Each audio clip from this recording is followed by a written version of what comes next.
హిరణ్యకశిపుడు వచ్చి ప్రహ్లాదుని ప్రశ్నిస్తాడు.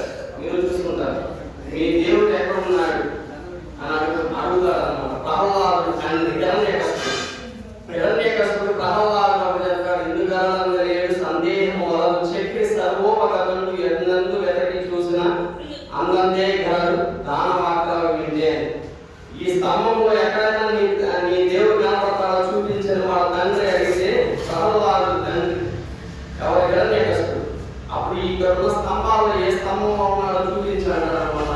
ఆయన ఏ వేరు ఎక్కడ చూపిస్తే అక్కడ ఆయన ప్రత్యక్షం అవ్వాలి. నరసింహస్వామి ఆవిర్భావం ప్రహ్లాదు కోసం, అంటే భక్తుల్ని సంరక్షించడం కోసమే నారాయణుడు నరసింహస్వామి రూపంలో వచ్చాడు అనమాట. నరసింహస్వామి రూపంలో వచ్చిన ఎందుకంటే ప్రహ్లాదుని కాపాడడం కోసం, అంటే భక్తుల్ని కాపాడడం కోసం వికృత రూపంలో వస్తాడు.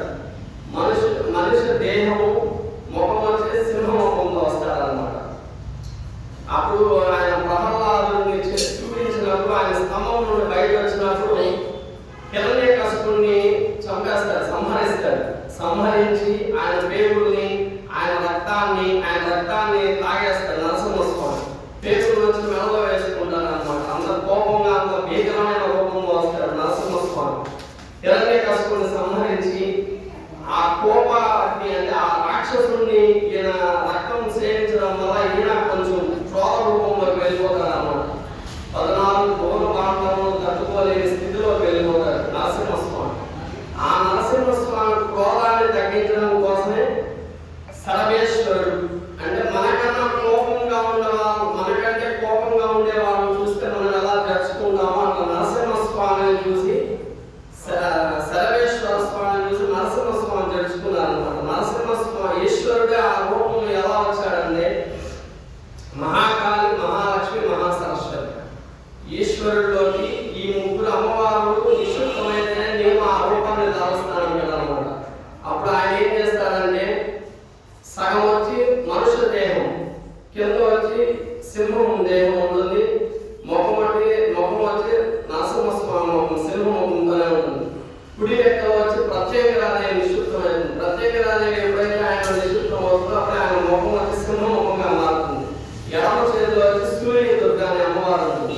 ఆత్మలో వచ్చి సరస్వతి వస్తుంది. అప్పుడే మహాలక్ష్మి, మహాకాళి, మహాలక్ష్మి, మహాసరస్వతి ముగ్గురు అమ్మవారు ఆయన లేఖమై ఆయన వికృత రూపంలో వస్తాడన్నమాట. జంతువులో రాజు వచ్చి సింహం కాబట్టి సింహ ముఖాన్ని ధరిస్తాడు. పక్షుల్లో వచ్చి రాజు వచ్చి గరుత్మంతుడికి మించిన పక్షి ఏది లేదు కాబట్టి గరుత్మంతుడి రెక్కల్ని సహాయంగా తీసుకుంటాడు. ముక్కు కానీ గరుడ ముక్కుతో ఉంటుంది అనమాట ఈశ్వరుడే. ఈ ఉగ్రత రూపంలో వచ్చే కానీ మనకంటే ఇప్పుడు నరసింహస్వామి ఒక వికృతమైన రూపం. ఆ వికృత రూపానికి ఇంకా వికృత రూపం వచ్చే కానీ నరసింహస్వామి తెచ్చుకుంటారు అనమాట. ఆ తెచ్చుకున్నప్పుడు ఆయన 2 చేతులతో ఆయన 8 కాళ్ళు ఉంటాయి.